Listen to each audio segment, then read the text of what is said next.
Not entirely sure how to approach this video, but I'll ramble away and do my best. So, my thoughts when I pressed the record button were to talk about freedom of speech and my methods of trolling. So I suppose that's probably the best place to start. My method of trolling is pretty consistent. Number one, I don't go after anybody, as far as I know. Feel free to correct me in the comments. I'll defend myself as I see fit. But I will always attack people in retaliation. And my method of doing so is to hold a mirror up to what they do.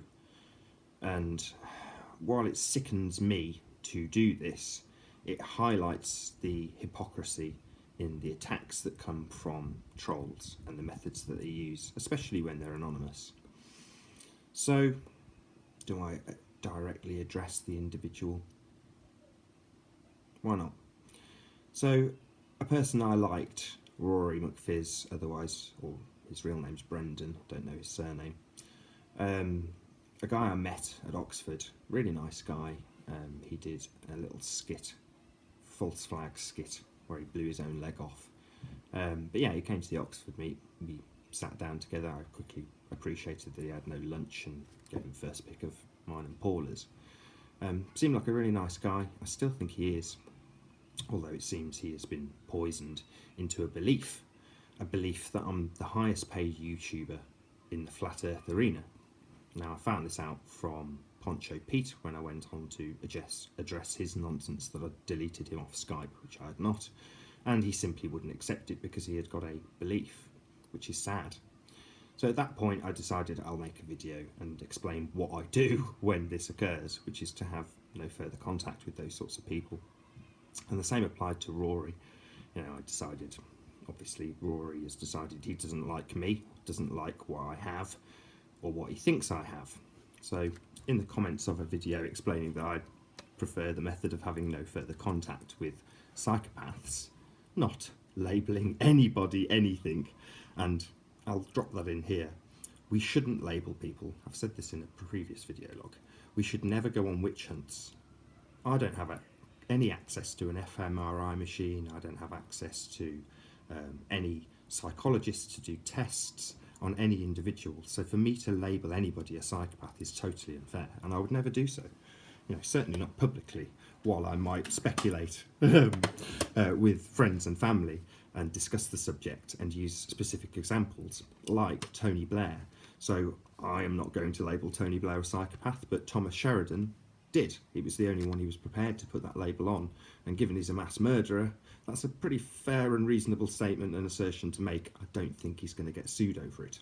And getting sued is one aspect that I've been threatened with by the cartoon formerly known as Tim Osman. And it was at that point that I was able to highlight that mirror of hypocrisy to that particular individual and show him that he has no recourse, he has no credibility, and therefore has no power to sue me when I do something that upsets him. Something equally disgusting. If anybody follows me and my comments against Tim Osman, the people who know me, not intimately but well, know my justifications for being the way that I am. In many instances I do have dark demons within me, and they're well known to me. This is the point. I can let those demons out. I can also pull them back in. So in the case of Rory McFizz, he's come onto a comment and asserted that I should remove my advertising from my channel, that the truth should not be monetised. It's a fair enough opinion to hold, I suppose. I don't necessarily agree with it. Obviously, I've got a monetised channel. In this instance, freedom of speech, yeah, fair enough on that score. Yeah, you can tell me whatever you like in the comments section.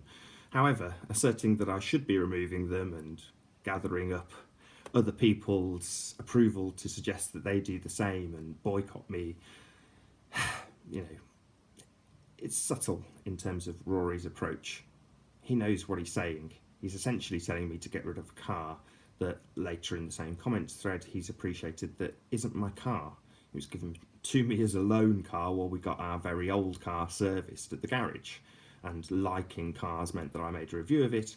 That has been spun into me owning a new car by people who simply haven't established facts and have got belief systems about me, which is tragic. So, we have the situation where I have a channel, I'll decide what happens with it. And if you exercise your freedom of speech to tell me what's what and how I should do things, I'll hold a mirror up to that and exercise my freedom of speech to tell you to go F yourself. That's essentially what I've done. I've done it in a disgusting way. Unfortunately for Rory, he caught me on a day when my 101-year-old grandmother had gone into hospital, emotions were running high, my car had gone in for service, and, you know, while I smile about it, it's still in for service, actually. You know, it's a frustrating time when you've got a sick child. Not that that's anything unusual, anybody who's had kids will know that that's a non-stop thing, but lots of things were getting on top of me on one day, and Rory tells me I should be selling my car. Now, I read between the lines and understood that he thought I'd got an expensive new car, which I hadn't. And while I led him down that path, I got more and more frustrated and more disgusting in my language used with him, which I regret. And indeed, I apologised for that in the comments thread. Now, I can't do anything about this. All I can do is exercise no contact. That's it. That's my only position. My mirroring of other people's disgusting behaviour when they troll me, in other words, with Rory, he's trolling me to remove my comments, sell my car, because I've said, yeah, I do use money from YouTube to pay for food. You know, the way I've phrased it is, what are you doing, robbing bread out of my kid's mouth, or something, words to that effect. But that's many a true word spoken in jest, unfortunately. Now, I'm tempted to do a full disclosure video, and it wouldn't be done to justify what I'm talking about in this video in any way, shape or form, more to encourage people to monetize their videos by disclosing what I earn on a couple of channels. I've got two that are reasonably successful and make money, and they're not making me a huge amount of money. On the contrary, they're scraping the limit of not paying. So, but they still do pay, and that's something that I would encourage others to do. I used to sell tat, second-hand tat on eBay. That was what kept me with food on the table. You know, back then, several years ago now, before Flat Earth, that was what I did. And we had a room full of rubbish, literally, that we would punt on eBay. That's gone to the wayside because there simply isn't time to do that on Flat Earth videos. It's mere coppers, but it's necessary. Now, I'm not pretending for 1 second that I'm trying to get rich, but you do need to pay the bills, as Dan Pratt would put it. Now, when he first phrased that, he sort of put it in such a way that made me think, yeah, you know, that is terrible. I should really reconsider monetising my account. Until a conversation very recently with a chap, again, I'd love to interview him, does a lot of great work. He's even captured the lunar wave, They Lie, Ohio.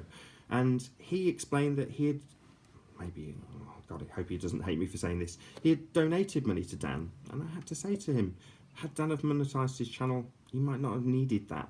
That's a shame. So for that reason, I may do full disclosure, as there's rumours going around about the exorbitant amount of money I don't earn on YouTube, and show you precisely what I've earned, go through it for the last 12 months, and hopefully give some tips on how others can actually go about earning money on YouTube, what they can do to make better videos. I've tried to do this in the past with things like Oakley Tech Talk.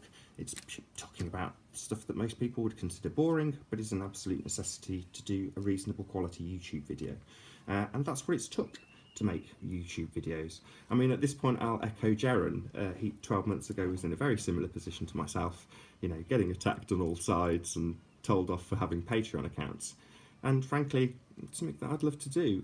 If I could figure it out, I would do it immediately. I haven't. I've got more passion for making the videos, and it's one box to monetize it, one tick box. So of course I'm going to, and it does help. I can offer gratitude. Again, thank you. Everybody who watches the 30 seconds or half an ad, whatever comes sooner, that does pay me. You know, I'm not going to lie. But on the other hand, nobody's taking any money from anybody on my channel. And not that I decry anybody who says, please give me donations. More power to you. That's entirely your bag. Freedom of speech would say that I can come to your channel and tell you I think it's wrong. But likewise, freedom of speech would mean you can reply and tell me to go F myself, as I've done with Rory in slightly more crude terms, based on lots of upset and passion. So this is my opportunity to apologise first to Rory, my behaviour was foul and disgusting. My language is base. I've got no excuse other than saying I deal with a lot of trolls, and you became a troll when you started telling me what's what and how to run my life. It's unfortunate. I've got a lump in my throat over it.